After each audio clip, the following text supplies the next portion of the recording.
I am the woman Jonah.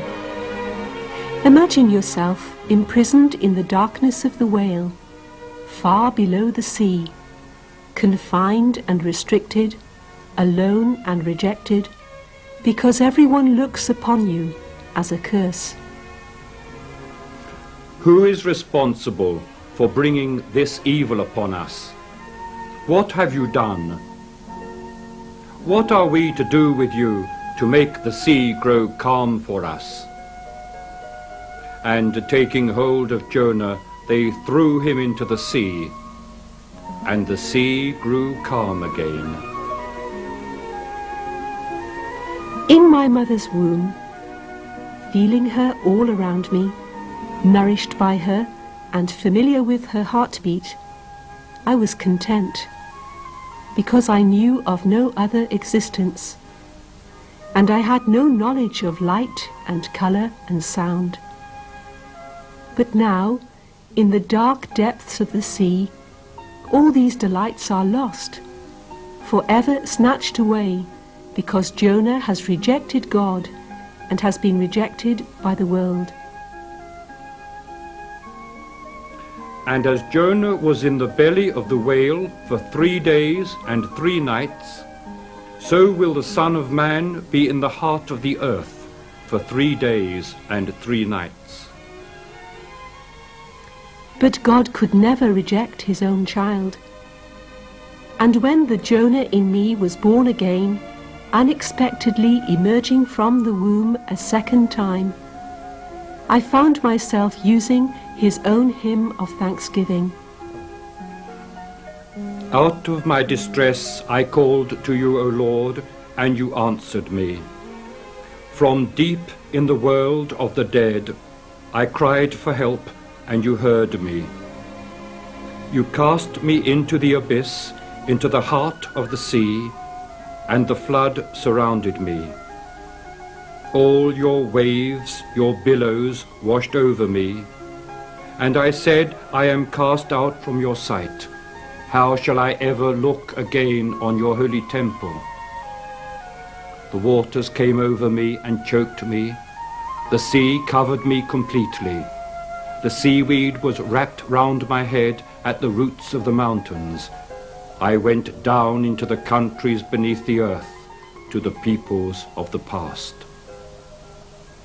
But you, O Lord my God, brought me back from the depths alive. When I felt my life slipping away, then, O Lord, I prayed to you, and in your holy temple you heard me. But I, with a song of praise, will sacrifice to you. Salvation comes from the Lord. And in my delight, I carved the woman Jonah. It reflects my own experience of rebirth, as it does that of anyone who has known what it is to die and rise again. This was a piece of dead wood, useless and fit for the fire. But now it has become a new creation, and this new existence images the experience of Jonah, unwanted and rejected, cast into the sea to be swallowed up, and now released from his tomb to be born again. In sheer joy at my new life, I was rolling and tumbling and laughing like a little child, experiencing life for the first time. You know, when I was a child in a village in South Wales, I used to delight in rolling down the grassy slopes, giggling and screaming, only to run back to the top to experience all over again the freedom of moving in this wonderful new way, a way that was new yet natural to me. Then I grew up, and the child in me died. I became self-conscious, watching the way I walked and talked, no longer free to be myself. Until I was born again, my woman Jonah, the real me, redeemed from the belly of the whale, is my symbol of being truly myself. This new life is full of vigor and strength. Look at the energy and tension in this little woman. The push and the pull of the arms, almost ready to explode. Without this tension, she will never roll. I have tried, and I know. The power and strength come from within her as she bows her head into the sphere she is forming, finding her hidden self, her real self, deep within. Shaped like a seed, she contains within herself the promise of the whole tree and its fruit, which can now emerge since she has fallen into the ground and died. Look at the texture and surface of the sculpture. I'm sorry you can't touch it. Yet you can see, first of all, the marks of the mechanical chainsaw that gave her her basic shape, as my own family and early upbringing formed me. But look also at the individually carved marks of the chisel, as I chipped away at her, each one reminding me of people and events in my life that have helped to create me the person that I am. They effect the shadows and the contours you see here, the darkness and the light in my life, and it is those marks that give energy and spirit to my little Jonah. So that you may see her movement and vitality, the sculpture is raised upon a plinth, a rougher piece of the same tree.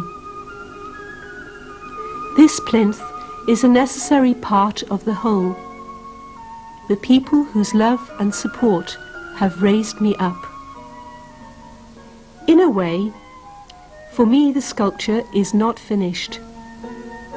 My new life of rolling energy and joy is just beginning, and I will go on being formed and chiseled into shape until I am fully myself, when God has finished creating me and can take me in his hands and say, "Now you are ready, not for eternal rest, but for eternal life."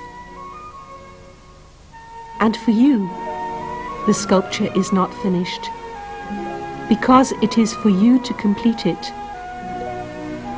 A sculptor or painter merely begins a statement.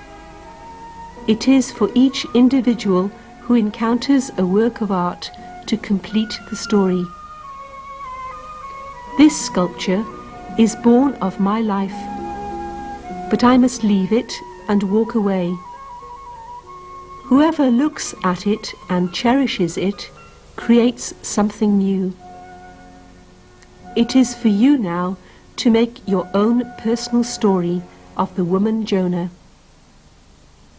A new birth? Or is it perhaps a new death? For like the Magi of T.S. Eliot, I am not sure. All this was a long time ago, I remember, and I would do it again. But set down, this set down, this. Were we led all that way for birth or death? There was a birth, certainly. We had evidence and no doubt. I had seen birth and death, but had thought they were different. This birth was hard and bitter agony for us, like death, our death. We returned to our places, these kingdoms, but no longer at ease here, in the old dispensation, with an alien people clutching their gods. I should be glad of another death.